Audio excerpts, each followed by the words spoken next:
السلام علیکم۔ اگلا حصہ۔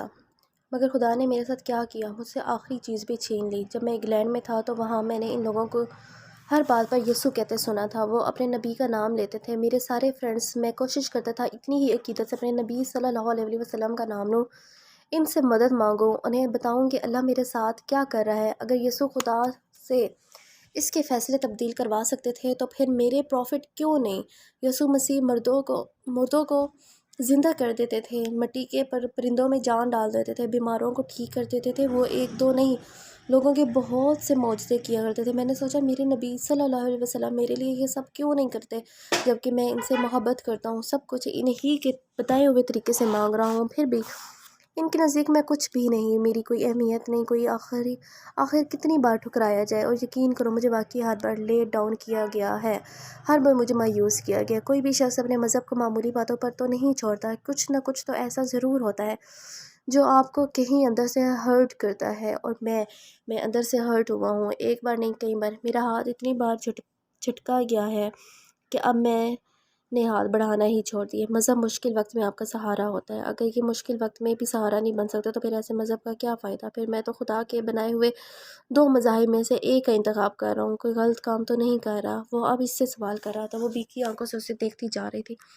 اگر میں کہوں ہاں تو حدیر نے بے یقینی سے اسے دیکھا، شاید وہ اس جواب کی توقع نہیں کر رہا تھا۔ میں تمہارے بارے میں کچھ نہیں جانتا، مجھے نہیں پتا تم کیسی زندگی گزاری ہو، مجھے یہ بھی نہیں پتا کہ تم نے کبھی کسی سے محبت کی یا نہیں، مگر میں نے اپنی ساری زندگی دوزخ میں گزاری، ایسے دوزخ میں جس میں مجھے میری کسی غلطی کی سزا کے طور پر نہیں ڈالا گیا۔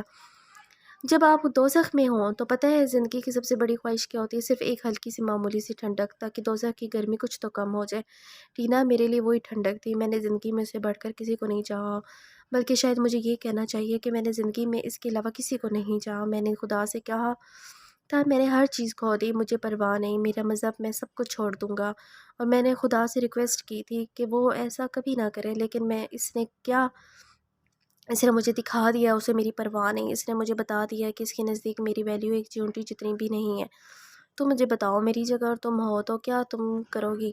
میں یہاں جس گھر میں واپس جاؤں گا وہاں نہ پیرنٹس ہیں، نہ بہن بھائی، وہاں صرف دیواریں، اور دیواروں سے تو آپ کو محبت نہیں مل سکتی۔ دنیا میں کوئی شخص نہیں ہے جس کو مجھ سے محبت ہو، جس کے لیے میرا وجود کوئی معنی نہیں رکھتا ہو، جو میری پرواہ کرتا ہو۔ دنیا میں کتنے بلین لوگ ہیں، ان میں سے ایک کو بھی ہدایت نام کے اس شخص کے وجود کی ضرورت نہیں۔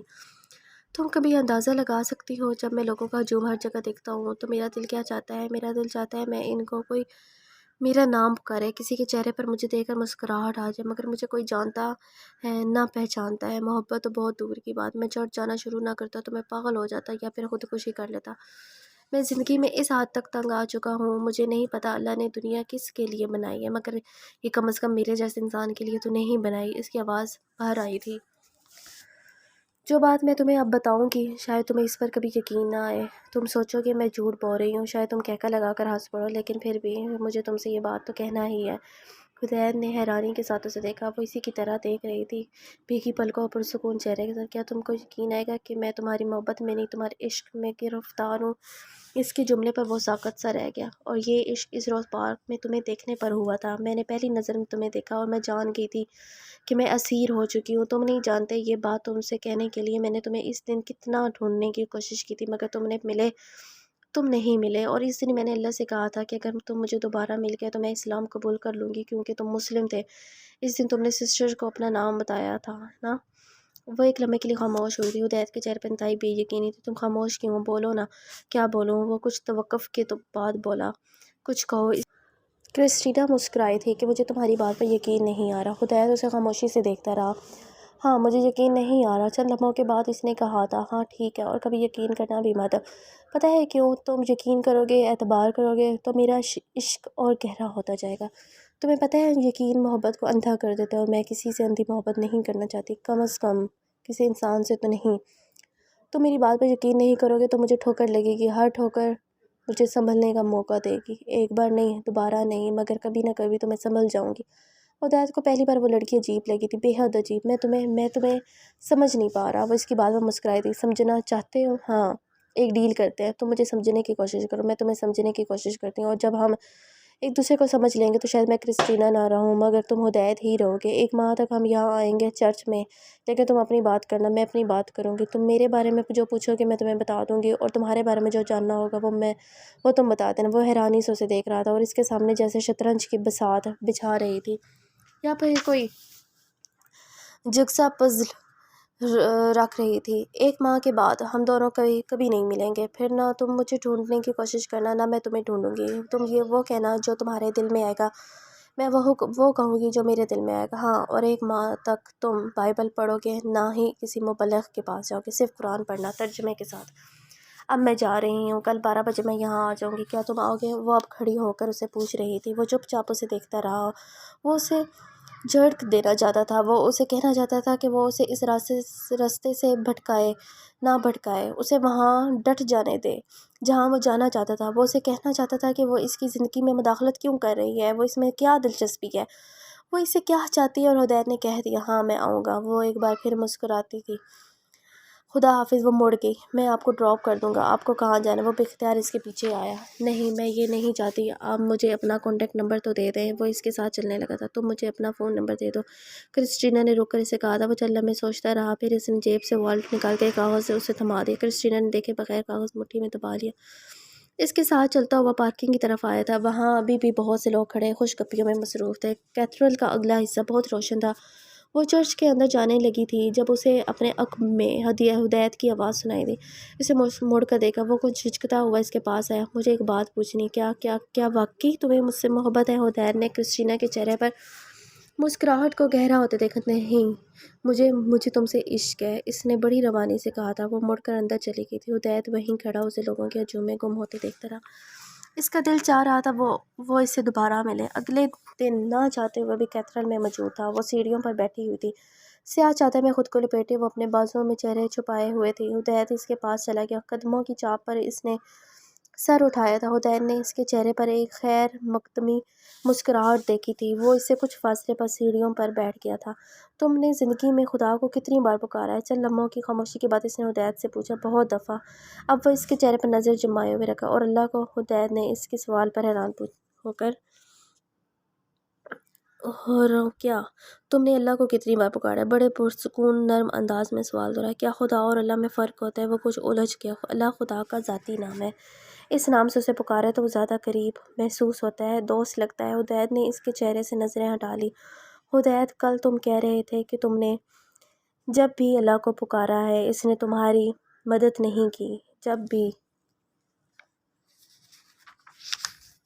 اپنے پیغمبر صلی اللہ علیہ وسلم سے مدد مانگی ہے انہوں نے تمہارا ہاتھ جھٹک دیا. ساری بات عشق کی ہے. جب آپ کسی سے عشق ہو اور پھر آپ اسے پکارے تو یہ ممکن نہیں کہ وہ آپ کی بات نہ سنے. مگر تمہیں عشق نہیں تھا، تمہیں ضرورت تھی. تمہارا ہاتھ جھٹک دیا گیا. مجھے دیکھو، اس دن تمہیں دیکھا تھا پارک میں اور مجھے تم سے عشق ہو گیا. عجیب بات ہے نا، پہلی بار دیکھنے پر محبت نہیں عشق ہو گیا. اور پھر میں نے تم سے بات کرنے کے لیے تمہارے پیچھے بھاگی جیسے پاگل بھاگتے ہیں. میرے پاؤں میں جوتا تک نہیں تھا مگر مجھے اس کی پرواہ نہیں تھی کیونکہ مجھے تم سے بات کرنا تھی. تمہاری تلاش تھی، تم نہیں ملے. میرے پاؤں میں کسی کیڑے نے کاٹ لیا. 1 ہفتہ تک میں ٹھیک سے چل نہیں سکی. میرا پاؤں بینڈیج میں جکڑا رہا مگر مجھے درد نہیں ہوا، صرف تکلیف ہوئی. تو اس بات کی کہ مجھے تم سے ملے تم میرا عشق تھے. ضرورت نہیں. تم تک پہنچنے کے لیے اگر دوبارہ مجھے اسی تکلیف میں گزرنا پڑتا تو میں گزرتی. مگر تم دیکھو، مجھے اللہ سے محبت تھی تو اللہ نے مجھے تم تک پہنچایا اور اس نے مجھے تکلیف دی، آزمائش میں ڈالا مگر تم تک پہنچایا. میری دعا قبول ہوئی، میری بات مانی گئی. تم نے یہ کیسے سوچ لیا کہ تمہیں جو تکلیف دی گئی، جن آزمائشوں میں ڈالا گیا، اس کے بعد تمہاری کبھی کوئی دعا قبول نہیں کی جائے گی؟ ہدایت اسے بے یقینی سے دیکھ رہا تھا. مذہب بدلنے سے تمہاری زندگی میں کیا بدل جائے گا؟ تمہارے پاپا واپس آ جائیں گے، تمہاری ممی واپس آ جائیں گے، وہ دونوں اکٹھے رہنے لگیں گے. جو بدنامی تمہارے خاندان کے حصے میں آئی وہ ختم ہو جائے گی. ٹینا مل جائے گی تمہیں. کیا مذہب بدلنے سے یہ سب ہو جائے گا؟ تو پھر تو پورے ویسٹ کو اپنا مذہب بدل کر مسلم ہو جانا چاہیے، کیونکہ گھر تو سب سے زیادہ وہاں ٹوٹتے ہیں، ڈائیورس وہاں زیادہ ہوتی ہے. وہاں تو ہر روز کوئی نہ کوئی ٹینا کسی نہ کسی ہدایت کو چھوڑ دیتی ہے اور وہ سب کرسچن ہیں. پھر ان کے پاس سکون کیوں نہیں ہے؟ یہ مان لو ہدایت، جو چیز تمہارے مقدر میں تھی وہ ہے، جو تم نہیں بدل سکتے وہ ہو کر رہے گی. چاہے تم مسلم ہو، کرسچن ہو یا کچھ اور. مذہب سر پر پڑی ہوئی چادر نہیں ہے کہ چادر میں سے دھوپ آنے لگی تو دوسری چادر اور لی جائے۔ تمہارے ساتھ زندگی میں کچھ ہوا اور تمہارا قصور نہیں تھا، تمہارا مقدر تھا اور مقدر کو قبول کر لینا چاہیے، مگر یہ ضرور یاد رکھو کہ کچھ دوسرے لوگوں کی غلطیاں تمہارا مقدر بنے، اور تمہیں زندگی میں وہ غلطیاں نہیں کرنی جو کسی دوسرے کو مقدر بن جائیں۔ تم سن رہے ہو میں کیا کہہ رہی ہوں؟ کرسٹینا نے اس کے کندھے پر ہاتھ رکھا اور وہ دونوں ہاتھوں کی انگلی ایک دوسرے میں پھنسائے گھٹنوں پر کہنیاں ٹکائے بیٹھا تھا۔ اس نے کرسٹینا کو کوئی جواب نہیں دیا تھا، صرف ایک نظر اس کی طرف دیکھا تھا۔ کہا، تم جانتے ہو تمہیں کس قدر خوش قسمت بنا کر پیدا کیا گیا، تمہیں سب سے بہترین مذہب کا